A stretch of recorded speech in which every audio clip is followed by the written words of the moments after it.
Hey, it's Michael Saul with the Stock Market Trading Watch List for Wednesday, October 12th, 2011. Let's take a look at what happened on Tuesday.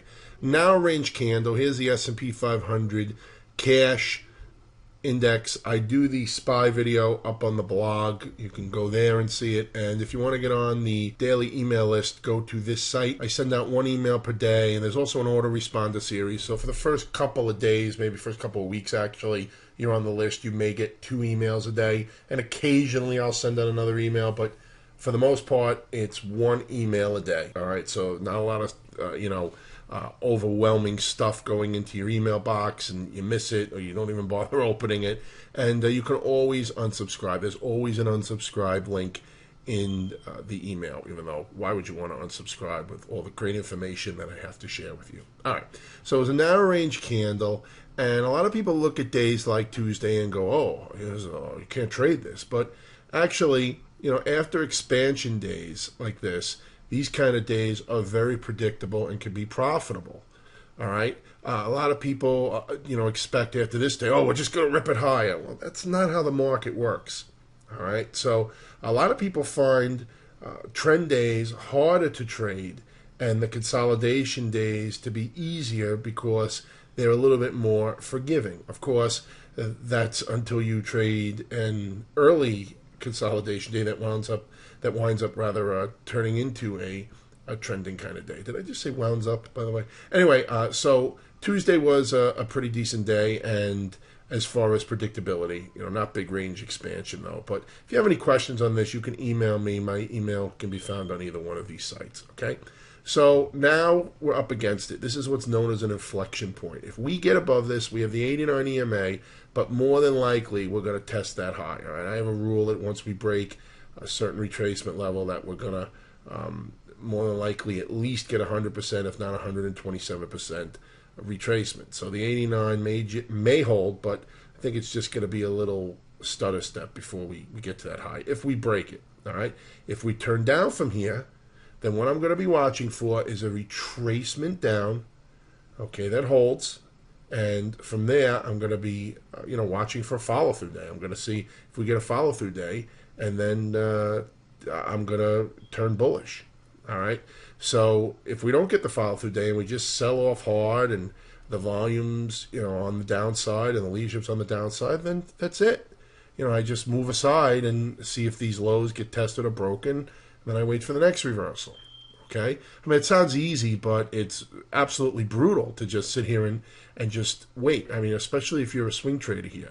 Because when you're sitting here, what are you going to do? You're going to buy into this? You're going to buy after Monday's big expansion? It's funny, I talked to a friend of mine today, and he was telling me that someone he knew grabbed this reversal, okay, and got it right near the level that I had been talking about for a number of weeks. Down on the SPY, it's like 1080, but on the down the SPY, it's 108.84. Down here, it's like 1080. Okay, and then they held, and then they sold Friday into the job numbers gap, and they were all happy. They were doing the dance. And then Monday came, and all they did was talk about how much profit they left on the table, which is, of course, this guy's not an idiot for doing that. I mean, all traders at one time or another fret about the ones that got away.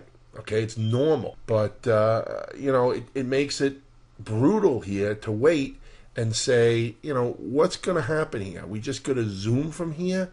Or am I going to get the chance for a pullback? And it's real easy for these people to come on and, write these columns and get on the video and get on their microphone and record their video and go, oh, just wait for a pullback. Well, yeah, really? Because I still believe we're in a bear market here. And even though I'm waiting for a follow-through day, okay, I'm not expecting one, but I have to respect it because it's been a very powerful pattern. But if I continue to see downside volume and better than upside volume and us trading like crap on the up days and as far as participation and volume, great, this was a great day Monday, and the breadth was nice, but the volume just wasn't there. All right, so if that's the way that this market's going to pan out, the bulls are going to have a long road ahead of them, no pun intended. Okay, so NASDAQ 100 got above the 200-day moving average, But last time it did, right, led to one of the biggest drops since this drop, okay? Bigger than these little smaller drops. I was going to say littler, but smaller drops. All right, so let's see. Will this hold above the 200-day, or is this going to reverse here? Russell, okay, the Russell got back above the 50-day moving average, just barely. All right, up 0.6%. Here's the Dow. Looks like the S&P for the most part. All right. Okay, if the chart will ever update. There we go. All right, a little small narrow bar at the 78.6% retracement. So looking at sectors, semiconductors paused, the banks paused, but got above the 50-day just by a hair. The brokers were up 0.01%. Talk about unchanged, right? Just not doing nothing there. Cyclicals up almost 1%. Got above that 50-day moving average. Here's the XLB, right, the basics. 50-day still got to be watched for potential resistance up there, 3307. Here's gold. Still deciding what it wants to do. Silver,